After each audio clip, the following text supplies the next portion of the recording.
nayo. Hata mimi pia kuna namna najisikia vile vile. Lakini naomba utuelewe pia vijana wako, angalau viatu ambavyo tunavibeba uvione kwa macho na utuhurumie. Samahani sana tajiri. Lakini naomba nikujuze kitu. Lakini unajua kwa nini wewe unaitwa tajiri au bosi?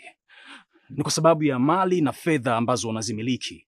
Lakini umeshawahi kutafakari na kujiuliza kwamba hizo mali na fedha zinatokana na nini? Bado. Ni kwa sababu ya thamani na nguvu inayotumika ya watu wengine inayokuzalishia hizi mali ambazo wewe sasa hizi unazitumia vizuri.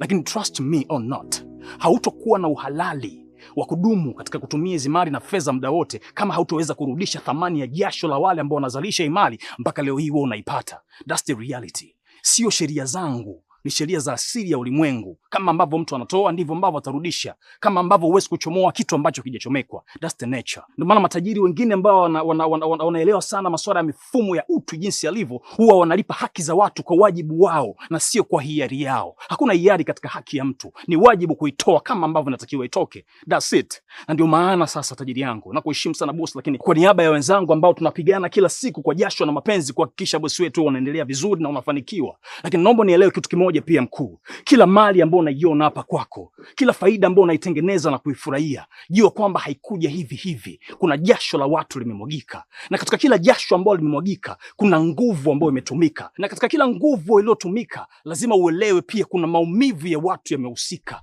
Na katika kila maumivu yaliyohusika, lazima ujue pia kuna moto umewaka.